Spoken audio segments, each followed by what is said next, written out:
Hello everyone, मेरा नाम है Rahul and welcome to my channel. ये वीडियो हमारा एड्रीनो सीरीज़ के अंदर पहला वीडियो होगा।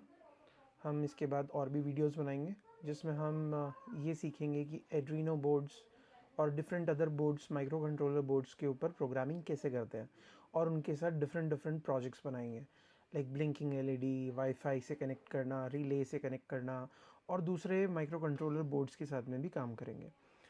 तो पहली चीज़, ऐसे कितने बोर्ड्स होते हैं? एक्चुअली बहुत सारे बोर्ड्स हैं, बहुत सारे।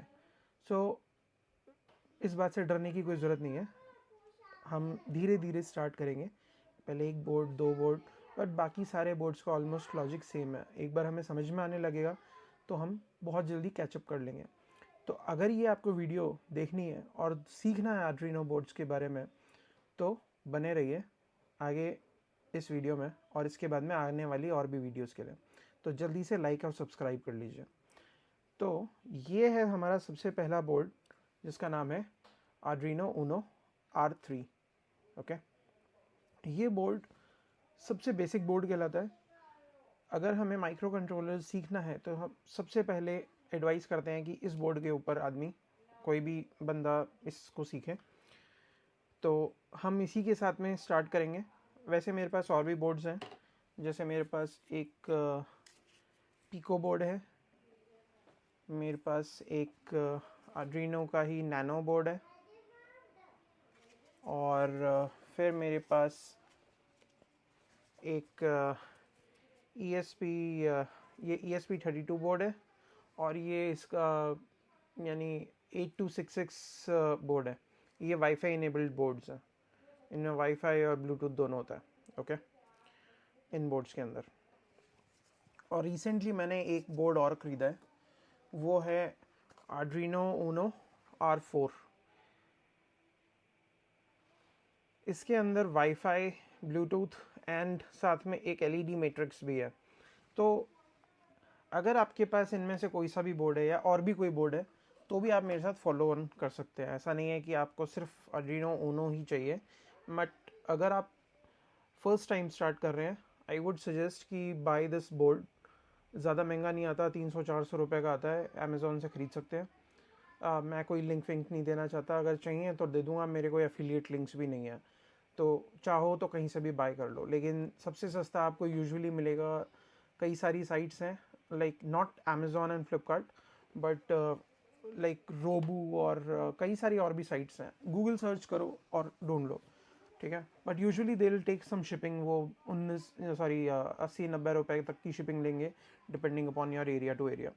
बट वो सब चीज़ें अपार्ट, लेट्स कम टू, अगर हमें इन बोर्ड्स की प्रोग्रामिंग करनी है तो हम करें कैसे। पहली चीज़, अगर हमें कोई भी इस बोर्ड के ऊपर कोई प्रोग्राम करना है, ठीक है, प्रोग्राम करने का मतलब क्या है, हमें इसके कुछ कमांड्स देने हैं। हमें इसको कुछ सर्टन, जैसे मुझे किसी से कुछ काम कराना है तो मुझे उसको कमांड देना पड़ेगा कि भैया ये करो, वो करो। ओके, सेम वे में मुझे इस बोर्ड को भी कुछ कमांड्स देने पड़ेंगे कि डू समथिंग। उन सेट ऑफ कमांड्स को हम कोड कहते हैं या एक प्रोग्राम कहते हैं। और वो कोड या प्रोग्राम करने के लिए हमें एक एडिटर चाहिए। एडिटर बोले तो एक पीस ऑफ सॉफ्टवेयर है जहाँ पे हम उन कोड्स को या कमांड्स को लिखेंगे, और वो उस लैंग्वेज में लिखा जाएगा जो ये बोर्ड समझता है। ये बोर्ड C++ लैंग्वेज समझता है, और भी बोर्ड्स होते हैं। कई बोर्ड्स पाइथन समझते हैं, माइक्रो पाइथन, और कई बोर्ड्स C++ समझते हैं। तो हमें डायरेक्टली जंप ऑन नहीं करना पाइथन वगैरह पे, हम C++ वाले कोड से स्टार्ट कर सकते हैं। अगर C++ नहीं आती तो कोई बात नहीं, डरने की कोई बात नहीं है। ये नहीं है कि पहले मैं C++ सीखूँ और फिर उसके बाद मैं इस पे आऊँ, ऐसा कुछ ज़रूरी नहीं है। C++ बहुत ही सिंपल लैंग्वेज है, और हमें C++ के कई सारे जो एडवांस कॉन्सेप्ट्स हैं वो सब यूज़ करने भी नहीं है। हमें बहुत ही सिंपल कॉन्सेप्ट्स यूज़ करने हैं, और मेजॉरिटी ऑफ द कोड आपको ऑनलाइन भी मिल जाएगा। और साथ में हम जो भी अभी करने वाले हैं वो सारा कोड मैं आपको प्रोवाइड करूँगा, गिटहब के रिपोजिटरी लिंक्स दे दूँगा। तो आप उन सारे लिंक्स को यूज़ करके वो कोड को एग्जैक्टली अपने सिस्टम पे यूज़ कर सकते हो, ठीक है। अगर कोई भी इशू आता है तो कमेंट्स के अंदर मुझे बताना, और लेट मी नो, मैं ट्राई करूँगा हेल्प करने की। अगर मैं नहीं कर पाऊँगा तो एटलीस्ट कोई ना कोई देखेगा, हेल्प करेगा, ठीक है। वैसे कोई ज़्यादा बड़ी चीज़ नहीं है, टेंशन नहीं लेने का। अभी आते हैं कि प्रोग्रामिंग करने के लिए एडिटर कौन सा चाहिए। अगर हम गूगल सर्च करेंगे तो हमें एडिटर मिलेगा आर्डिनो ऊनो के लिए या कोई भी माइक्रो कंट्रोलर के लिए जो सजेस्ट किया जाता है गूगल के ऊपर, वो होता है आर्डिनो IDE। अभी वो कैसा दिखता है मैं दिखाता हूँ। अगर हम आते हैं ये है आर्डिनो IDE वर्जन 2.2.1। ये सारे टाइप का ऑपरेटिंग सिस्टम्स के लिए अवेलेबल है, विंडोज़, लिनक्स, मैक, सब के लिए। और ये एक बहुत ही बेसिक IDE है। IDE बोले तो इंटीग्रेटेड डेवलपमेंट एनवायरनमेंट, यानी इसके अंदर आपको सारे फीचर्स मिलेंगे जिसके साथ में आप एक एड्रीनो बोर्ड या माइक्रो कंट्रोलर बोर्ड के साथ में कनेक्ट कर सकते हैं। आई विल नॉट से ओनली एड्रीनो, क्योंकि बहुत सारे डिफरेंट बोर्ड्स के साथ भी कनेक्ट करता है। और आप इसके साथ में क्या कर पाएंगे, बहुत सारे बोर्ड्स के साथ कनेक्ट करके उसको प्रोग्राम कर पाएंगे। अभी ये जो IDE है बहुत रिकमेंडेड है यूजुअली ऑन द इंटरनेट, ये यूज़ करने के लिए बोलते हैं लोग, बट इसके अंदर बहुत सारी खामियां हैं। मैं बोलूँगा खामियां क्या, इसमें फीचर्स ही नहीं है। ये बिल्कुल प्लेन एडिटर है। प्लेन एडिटर बोले तो सिंपल सा एक नोटपैड टाइप है। जैसे नोटपैड में क्या होता है, बेसिक फीचर्स होते हैं, सिर्फ आप टाइप कर लो, वैसा का वैसा है। इसमें इससे ज़्यादा यानी थोड़े बहुत और फीचर्स होंगे, इससे ज़्यादा कोई फीचर्स है नहीं। अब अगर हमें कुछ सीखना है, हमें इंटरेक्टिवली सीखना है, हमें समझना है कि भैया ये हो क्या रहा है, ये जो हमने अगर फंक्शन कुछ कॉल किया है, हमने कुछ कमांड दिया है, तो वो इंटरनली करता क्या है, हमें उससे डीबग करना है। कहाँ पे कोई अगर हमने कोई कमांड लिखा, अगर जैसे मैं एक बंदे से बात कर रहा हूँ, इंग्लिश में बात कर रहा हूँ, और मैंने उससे इंग्लिश में बात करते करते, यानी एक अंग्रेज से मैंने बात करते हुए हिंदी का वर्ड बोल दिया, ठीक है, तो उसको समझ में नहीं आएगा, करेक्ट। तो उसके लिए वो एक एरर है। तो सेम वे में अगर मैं इसको C++ के अंदर मुझे कुछ कमांड बोलना था, प्रिंट कमांड, और मैंने उसको प्रिंट की जगह कोई स्पेलिंग मिस्टेक कर दी, तो वो उसको नहीं समझ में आएगा, तो वहाँ पे एरर आ जाएगा। तो एडिटर जो एड्रीनो IDE है वो यूजुअली मेरे को ऐसे एरर दिखाएगा ही नहीं, मुझे पता ही नहीं चलेगा जब तक मैं उसको कंपाइल नहीं करूँगा कोड को। कोड कंपाइल करने का मतलब कि वो चेक करता है कि पूरा सब कुछ सही है या नहीं है। तो जब तक मैं लास्ट स्टेज पे नहीं पहुंचूंगा तब तक मुझे पता नहीं चलेगा। तो ये बहुत ही यानी इतना फीचरफुल IDE नहीं है, ठीक है।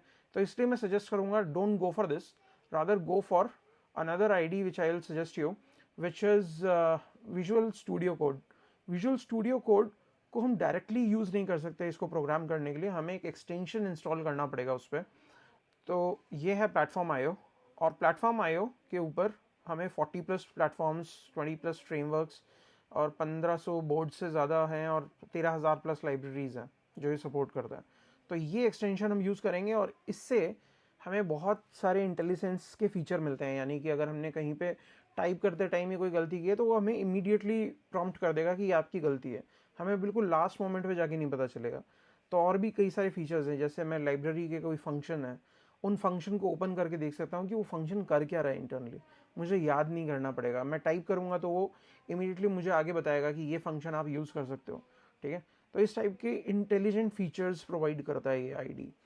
अब ये एक IDE नहीं होकर एक एक्सटेंशन है। अब ये एक्सटेंशन मुझे एक IDE पे इंस्टॉल करना है। अगर मुझे इंस्टॉल करना है तो ये मैं किसी भी IDE के ऊपर इंस्टॉल कर सकता हूँ। The recommended one is visual studio code, और दूसरे भी एडिटर्स हैं जैसे विजुअल स्टूडियो एटम, एक्लिप्स, सीलैन, और ये बड़ी सारी लिस्ट है।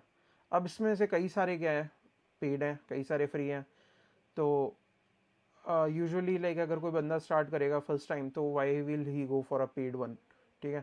पेड वन अगर यूज़ करता है उसमें कोई प्रॉब्लम भी आती है तो फिर वो उसका नेट पे सॉल्यूशन ढूंढना भी मुश्किल होता है, क्योंकि यूजुअली लोग पेड वाला प्रेफर नहीं करते हैं, लोग फ्री वाला प्रेफर करते हैं, क्योंकि कोई स्टार्ट कर रहा है फ्री वाला ही प्रेफर करेगा। अभी इससे बेटर है VS कोड यूज़ करो, वो फ्री है, ओपन सोर्स है। ओपन सोर्स यानी कि कम्युनिटी इसको ड्राइव करती है, जो भी इसका कोड आता है, यानी जो इसका डेवलपमेंट हो रहा है वो कम्युनिटी वाइज हेल्प कर रहे हैं, बहुत सारे लोग मिलकर हेल्प कर रहे हैं इसको, और ये रिकमेंडेड भी है। तो अगर आपको कोई इशू आ रहा है तो आपको नेट पे अगर ढूंढेंगे तो बहुत इजीली इसका प्रॉब्लम भी मिलेगी और इसका सॉल्यूशन भी मिलेगा, ओके। तो I will suggest go for visual studio code. अभी विजुअल स्टूडियो कोड को पहले इंस्टॉल करना पड़ेगा और फिर हम ये एक्सटेंशन इंस्टॉल करेंगे। तो विजुअल स्टूडियो कोड को अपने लैपटॉप में, सिस्टम में इंस्टॉल कर लो, बहुत सिंपल सा होता है यार। डाउनलोड वाली साइट पे जाओ और विंडोज़ का, लिनक्स का या मैक का किसी भी तरीके से उसका पैकेज डाउनलोड करके इंस्टॉल कर लो। तो ये सब मैं नहीं सिखा रहा। अभी मेरे पास मैक है, I am just going with ये मेरे पास पैकेज मैनेजर होता है मैक के अंदर ब्रू करके, तो मैं उस पैकेज मैनेजर को यूज़ करूँगा और उसके थ्रू इंस्टॉल करूँगा। अगर आप भी मैक यूज़ करते हो तो आप भी ब्रू यूज़ कर सकते हो, लिनक्स यूज़ करते हो तो जो भी आपका पैकेज मैनेजर है, APK, APM, पैक जो भी है उसके थ्रू आप यूज़ कर सकते हो, यम वगैरह जो भी बहुत सारे आते हैं, ठीक है।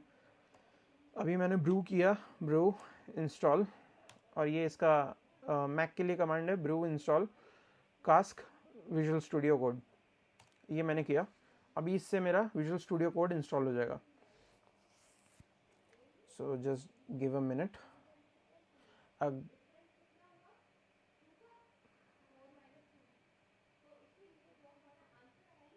ओके, ये इंस्टॉल हो गया, परफेक्ट। अभी कहाँ पे गया, ये आ गया, और हमने ओपन कर लिया है विजुअल स्टूडियो कोड। तो फर्स्ट टाइम ओपन करने के बाद ये हमें कुछ ऐसा दिखेगा। अब हमें क्या करना है, यहाँ पे पहले हमें जाना है एक्सटेंशंस के अंदर। दिस इज़ द एक्सटेंशंस, ये जो डब्बे डब्बे दिख रहे हैं इसके ऊपर जाइए और फिर यहाँ पे आके सर्च कीजिए platform IO. Platform IO, platform IO search करते ही मुझे टॉप पे ये मिल गया, एलियन जैसा सा, ऑरेंज एलियन टाइप का सा है ये। अब ये पता नहीं ये चीटी है, एलियन है, पता नहीं, बट वॉट एवर। अब मैंने इसको इंस्टॉल बटन दबा दिया है, ये इंस्टॉल हो गया, परफेक्ट। इंस्टॉल होने के बाद में यहाँ पे मेरे को एक ये आइकन ऐड हो गया ये। तो अब ये एक्सटेंशन इंस्टॉल हो गया है प्लेटफॉर्म आईओ, और ये इंस्टॉल होने के बाद अब आप देख सकते हैं कि मेरे पास यहाँ पे एक और आइकन जुड़ गया है प्लेटफॉर्म आईओ का, एलियन या एंड टाइप का कुछ भी। ये इंस्टॉल हो गया है। अब मेरे सिस्टम में क्या कॉन्फ़िगर हो गया है कि VS विजुअल स्टूडियो कोड और प्लेटफॉर्म आईओ दोनों आ गए हैं, और अब मैं कोड कर सकता हूँ ताकि मैं इस एड्रीनो IDE के ऊपर अपना जो भी प्रोग्राम है वो मैं भेज सकता हूँ। अब नेक्स्ट वीडियो में हम ये देखेंगे कि इसके ऊपर ब्लिंकिंग LED एक प्रोग्राम हम अपलोड करेंगे। ब्लिंकिंग LED एक प्रोग्राम ऐसा होगा जिसमें हम इसके अंदर ऑनबोर्ड, यानी इसके ऊपर ऑलरेडी अवेलेबल एक LED को हम हमारे कोड से कंट्रोल करेंगे और उसको ब्लिंक करवाएंगे, यानी कि ऑन एंड ऑफ करवाएंगे, ठीक है। तो ये देखने के लिए आप नेक्स्ट वीडियो भी देखिए। I hope you like the video. थोड़ा वीडियो लॉन्ग होकर हो गया है, बट इट्स गुड ताकि बेसिक्स क्लियर हो। नेक्स्ट वीडियो भी थोड़ा लंबा रहेगा, स्टार्टिंग के कुछ वीडियोस हो सकता है लंबे हो, बट गोइंग फॉरवर्ड हमारे वीडियोस शॉर्ट रहेंगे, ठीक है। अभी if you like my video, like and subscribe to my channel. आगे आने वाला वीडियो भी आपको बहुत जल्दी फिर मिलेगा। Thanks guys, thanks for watching my video, bye bye.